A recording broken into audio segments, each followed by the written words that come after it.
Hello, welcome to my YouTube channel. My name is Francis Pannulla, and I'm a personal development and recovery coach based outside of Philadelphia, Pennsylvania. And today I'm coming to you with another video, and this time it's about hobbies and how they relate to our recovery and our personal development. And I put a couple pictures here, on the thumbnail, just to kind of give an example of some of the hobbies that I enjoy and some hobbies other folks might enjoy as well. And I put a picture of a couple weights for like exercise, health related activities. I have like a camera set up. I consider this my YouTube channel partially a hobby. I'm trying to spread this information for people and just put some of this stuff out there. Hiking, I have a person in the outdoors, a hobby that I really enjoy. Playing guitar is another hobby I really enjoy. Video games and chess. And I want to talk about how having hobbies and having interests can be beneficial to our personal development and our recovery, and we'll go through some of these things together. All right, so first, how can you have fun, grow, learn, improve, accomplish self-made goals all in one spot? And the answer is have hobbies. And a lot of times with these different hobbies, we can enjoy them, we can have fun while growing. You can enjoy going on a hike, seeing the beautiful scenery, and at the same time, improving your cardiovascular health, improving your leg strength, all these different things, your endurance, while growing, having fun. You can be learning different skills, learning different areas, learning outdoorsman things, or, you can be learning a skill, whether it's, playing an instrument. That's something that'd be like a lifelong pursuit that you're constantly improving at. So you can grow, learn, improve, have fun. You can have a self-made goal of a song that you want to learn, something you want to work on. Something else like chess. I consider something like chess and something like playing instruments, both these lifelong pursuits, that these are things that I'll be continuously working at and learning at and enjoying and improving on for the rest of my life. I don't think I'll ever get to like an end point where you say, okay, I've learned everything there is to learn in this area, or I've mastered it all. Like there's always different room to, some more room to grow. Same thing with the exercise, like I can achieve different levels of strength exercises, fitness, different things like that, that I can continuously learn, improve, learn different exercises, try out different things, make goals for myself of weights I want to move or things I want to be able to do. Video games, it's something I personally really enjoy, but getting better at a video game, improving, something that really does a lot for me. And video games are designed to kind of hit these different brain chemicals similar to even how drugs would. So if I'm a person in recovery and I'm substituting and I can get some dopamine, some serotonin, these different things from a video game in a healthy way, or exercise, or improving at chess, or taking a hike, these different things, I'll go for it because it's going to give me some of the things that my brain is looking for in a healthier spot, at least than doing something like a substance.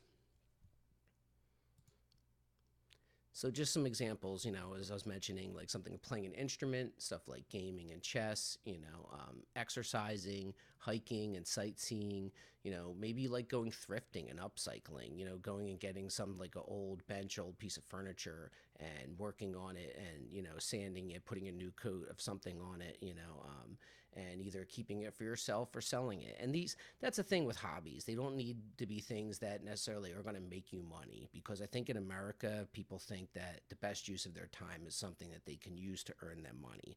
And if the thing doesn't earn them money, they'll sometimes toss it aside. But that's why, in general, part of the purpose of these hobbies is to just give you something to enjoy. This is something for you to do outside of work, outside of responsibilities, that just literally just helps you relax, helps you have fun, helps you feel good, whatever it is that you're looking for out of your hobby.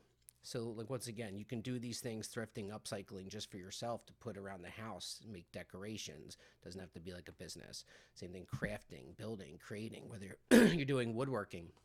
I had a client who was making instruments, like had a whole wood shop where he's making different basses, guitars, things like that, whatever it is that you're interested in that you'd like to do. Making content, whether you're making videos online, maybe you make, makeup tutorials, dance videos, whatever it is, inspirational content, whatever it is that you like to do. Maybe you can volunteer in your free time. Maybe that can be a hobby. Is I like to go to local areas and volunteer, and at a food bank or whatever it is. There's a million different ways you can volunteer. Or for some people, honestly, I have clients who what they really get a lot out is following sports, and sports like baseball, basketball. There's a lot of games on many different days of the week, so it gives you different things to do on these different nights to watch these games and follow the players and look at the highlights, and maybe even you're on different forums, or you're calling in a radio show and you're talking to them about the sports teams. Like, you can really make a hobby out of that, literally just being a fan of different sports. I personally like MMA a lot, so I follow UFC stuff. I watch the videos, I watch the events. It's something that I personally get a lot of enjoyment out of.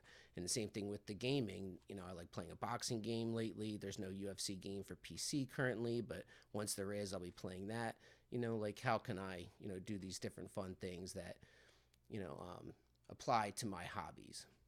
And let's see, how they apply to our areas of personal development as well. So we're looking at areas of personal development, and I talked about this in a previous video, just like what is personal development, some of the different areas that we can develop in.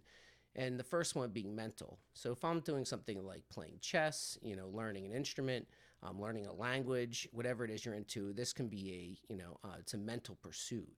I'm learning things, I'm, memorizing things. All of this really expends mental energy and helps you, be able to learn and retain information better, which can apply to other areas. So if I'm working on my mental development in one area, now maybe if I'm at work and I'm learning a new system, I'm learning something new, maybe I'll have better retention, better memory, just my better ability to think through problems as well. Physical personal development. So let's say there's something like exercise. Obviously, this is a pretty simple one for that's your physical development, your mental development. Maybe you're developing your mental self-discipline, your ability to get yourself to go to the gym even when you don't feel like going to the gym, building your motivation, these different things, as well as just a physical pursuit. Let's see, for spiritual, maybe you're doing something like yoga, and that's also physical as well, maybe mental, and it's yoga spiritual as well. Or you're getting into tai chi or meditation, or something that I'm just thinking of things that combine something physical as well as something spiritual, as well as emotional, mental. There are a lot of these different hobbies and things you can get into are going to touch on some of these different areas. Maybe they'll be more dominant in one, but they'll have different parts of them that are going to work on your mental development, your spiritual development, your emotional development, your physical development. Something like playing an instrument, playing guitar, like that's mental as well as physical. You're developing your finger dexterity, developing muscle strength in your hands, your arms, these different things. And for me, it's very emotional. If I'm having a rough day, something like playing guitar, plugging in my guitar and playing it and blasting it, oh, that feels really good. I imagine people like something like playing drums, I can imagine be like a great emotional release, as well as it's physical, it's mental, can be spiritual. Maybe you're playing along to a hymn that you really like on guitar, or keyboard or something. Like, there's so many different ways that you can see how they relate to these different areas. And that's why these hobbies can be things that you enjoy, things that you find fun, things that you want to do in your free time that are also helping you develop in these different areas. And to bring it back to recovery as well, having these fun things that you do and that you enjoy that help give you this reward is really beneficial to recovery. Because if all you're doing is working at things, and suppose you're going to different treatment, you're going to groups, and some of this is very mentally taxing, emotionally draining, sometimes just enjoying a hobby, listening to music, making art, sitting there crafting, whatever it is that you like to do, going for a hike, going to the gym, all these different things like give you a mental break from that and help bring your positivity up, your motivation up, help you feel good. And that helps, reinforce your recovery, because if everything is difficult or arduous, it gets taxing. Whereas this stuff helps rejuvenate, refresh you. Even though sometimes you're actually spending some energy to do it, you can feel very, refreshed after doing so. So think about what hobbies might you enjoy and how do they relate to these different areas of personal development. Take a look at your hobbies that you're already doing and like think about how do they help you develop mentally, physically, spiritually, emotionally, and last but not least socially. Suppose that some of these hobbies you're doing them in like a group setting or around other people. That can be a way to make new friends, meet new people, and just be out of the house, around other people doing social activities. Whether that's maybe you enjoy paintball or something, just to think of something kind of social team sport, or you're out there playing soccer or pick up a game of basketball, physical, it's mental, it's social, all these different things. And to touch on recovery a little bit more, it says this is the SAMHSA definition of recovery. And recovery is a process of change through which individuals improve their health and wellness, live self-directed lives, and strive to reach their full potential. And so some of these hobbies might improve your health and wellness, working on your mental, emotional self-discipline, and being self-directed, essentially having a hobby is pursuing something that's self-directed. Nobody's making you do this. It's something that you're choosing to do. So by being more cognizant of your choices and how you spend your time and your energy, you're becoming more self-directed. And then strive to reach their full potential. Like, what does full potential look like? Is it just at work? Is it at home? Is it in your relationships? Is it in your hobbies? Like, what is your full potential? And I think of it as this, whole approach. Like in the last video, I was talking about this jigsaw puzzle pieces, like your full potential is in many different areas. So maybe I'm still working on my full potential playing guitar or playing chess, which I've mentioned a little bit ago. I'll be constantly improving that for the rest of my life. Or, how to be more thoughtful, be more kind, be more effective in my job, all these different things, these different areas of my life. But that's why it makes it fun to look at them as all these different pieces and how they fit together and improving different areas at a time and then seeing how it affects other areas of your life. Like, I really enjoy this entire process. That's why I make these videos. Like, once you start working on these things and developing different areas of your life, like, it's becomes like a fun game to me, essentially, of seeing what is my full potential in these different areas. And the only way I can see it is by trying, finding out. So that helps with the motivation. It helps with like, let's just see what I can do. And that's how I am in most situations now. Like if it's something that's completely like out of my element or, out of my normal comfort zone, that's just an area I can grow in. So let's just like kind of put myself in the situation and we'll figure it out from there. And that helps develop self-confidence, all these different things. So it just builds on one another, this like compound effect.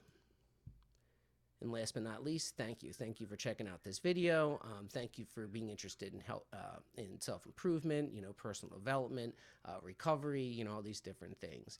And, for people that are interested in private, personal development coaching, recovery coaching, feel free to check out my website or my email. They'll be listed in the description below. All right. Thank you and have a great day. Bye.